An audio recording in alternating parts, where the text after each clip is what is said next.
Hi guys, and welcome to Devlog 4 of Ruinborne. So first and foremost, welcome back for number 4. Second, there's going to be a lot of AI slop for concept and dev stuff. Please ignore it. I have artists actually doing proper stuff. This is just more of an entertainment thing, just so that people can see that it's not just cubes and circles and whatnot.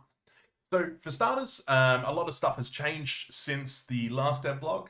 We have a brand new inventory system. The inventory was a complete refactor, mostly because of the genre change or the way that the game is going to work, but also because the old inventory system used to run a lot of stuff on the process functions, which would run every frame, and those were just it was destroying performance. It was a nightmare to work with when it came to actual networking, and I decided that it's better just to rewrite the entire thing.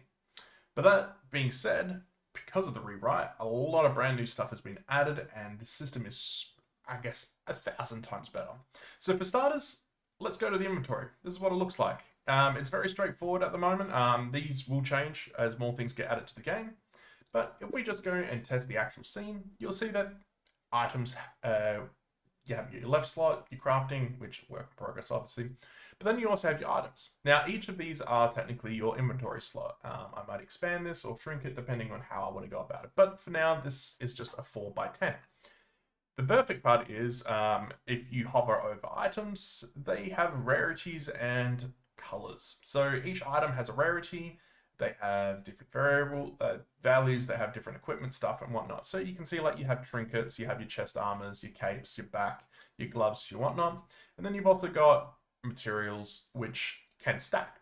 So as you just saw there, you can sort of grab them and move them around. You can do pretty much whatever you want with them. So if I press Alt, it will, well, I can't do it in this scene because it's a test scene, but in the actual game, if I press Alt, it will drop it. And if I press Control and click, it will equip items. As you can see, the items get equipped to the inventory system or the equipment slot over here. And if you put a weapon in, it gets equipped and disables the secondary. So still very similar to the original idea. The next part, I'll have to actually run the game before to show off some stuff, but for starters, the game no longer requires you to run a dedicated server or join a server. It now has a single player mode. That was always the intention. I just never got around to it because it made sense to just do the multiplayer first and then get to the single player. Now, the single player is technically still multiplayer. I run another instance in the background for the server, and you just join that. It's all local. It's nothing multiplayer wise or anything like that. It spawns in local, and that's it. It's all local. Now, once it's finished loading, it will load in a instance. I've set it to load in the instance instantly and close, mostly because I just wanted to quickly get it for the video. But if we press tab, we can see the inventory system here. And you will notice there's a one little item here with actual, I guess, AI slop concept stuff. Now, the shader that is behind it is a nice little shader that checks pretty much the pixel boundaries and then gives it a glow based on the rarity of the items. So these are just going to be the constant for pretty much everything. And as you can see, depending on which item's equipped, changes, I guess, the stance of the player. Now, each item have, they either a primary or a secondary, and depending on how I work it, maybe I might make secondaries primaries and primary secondaries. Really depends on how much scope I want to change. But if I equip a shield and a sword at the same time, you can notice that the character actually has those equipped. They do change based on that. Like I said before at the start, this is just temporary prototype concept stuff, so you're not just looking at cubes and being bored with it. Now, like I said before, if I press Alt, and you'll see my character swinging, you'll notice that items get dropped to the ground. It's very similar to the original inventory system, but that being said, it's just changed slightly.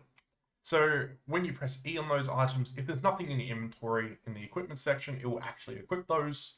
Like I said before, I pressed Alt to quick drop those, and I can press Control to quickly equip everything. And as you can see, as clothing gets equipped, you can see it getting equipped on the back and the top. So that whole system is done. That is just the inventory system reworked to be more efficient, cleaner, and a little bit more bug-free. Same with items, you can drag them outside of the inventory screen and it will drop it on the floor. Now, these are just test items, as you can see. They don't actually do anything. I still have to fix the stacking issues, but when they're in materials, they can stack up to 999. That number might change depending on how I want to go about it. But as you can see, the procedural generations are essentially done. The way that it works is we click on a world and we open the portal, and the portal will essentially generate this world for us.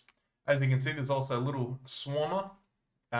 So based on some videos that are, I guess, work in progress and very much in the depths of my YouTube history or playlists, you might remember these from a game called Onslaught Hero, which is still in development, but slightly behind, and we're focusing a little bit more on this.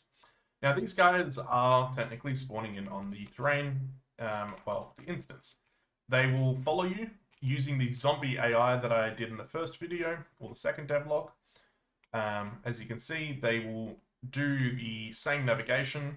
If I walk in front of them, they'll start chasing. Pretty much every single one of these white poles that you see around the world, they will spawn and act as the enemies.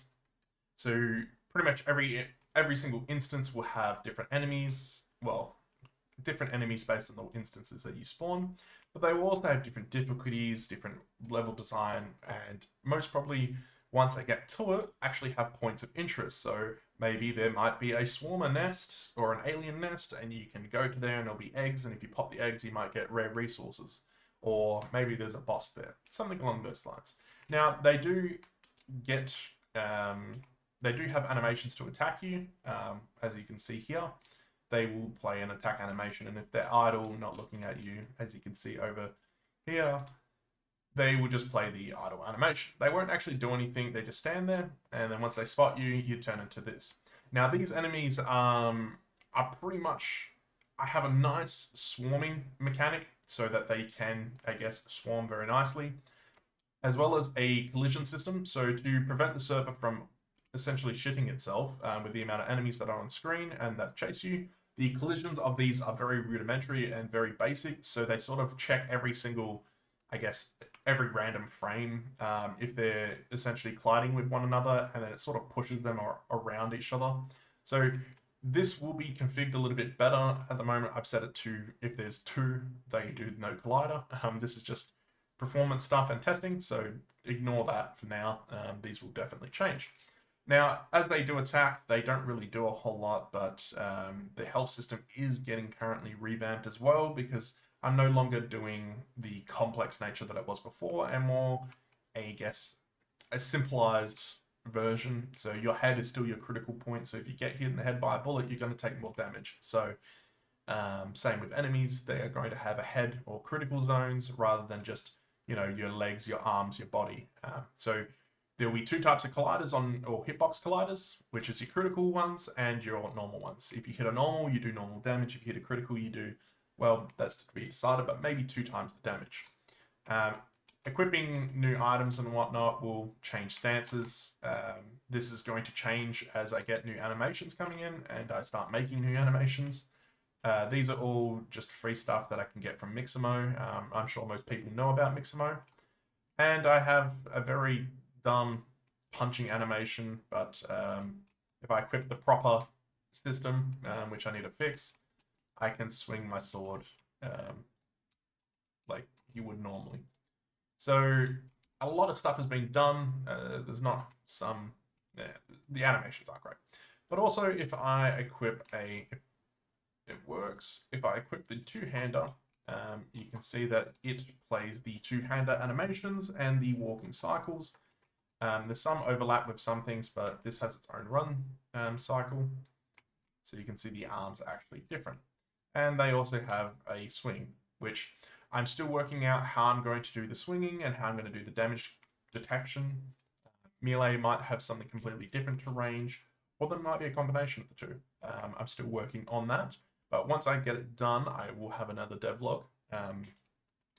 The devlogs will be very inconsistent.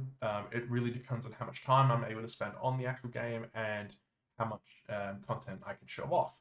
Now, there's not a lot of content in some of the stuff, like the single player. It's all code. It's a button that goes, hey, starting a server. So when there's stuff like this that I can show off, the devlogs might be a little bit more consistent. But for now, they are very basic and just showing off the all new stuff. But that's it for this devlog. There's not much else that I can show off. But I hope you've enjoyed the watch, and I hope to catch you in the next one. And if you haven't, there will be a link to a Discord I've started for LFS, which Lazy Friday, which is me in a hole. And I hope you subscribe and follow or like. Well, for starters, hello, it shows that people actually like watching the stuff, but also it helps gauge, I guess, if people want to keep watching what I do. Anyway, I digress with that one. Thank you all for watching, and I hope you have a wonderful day, night, or whatever it is where you are. See ya.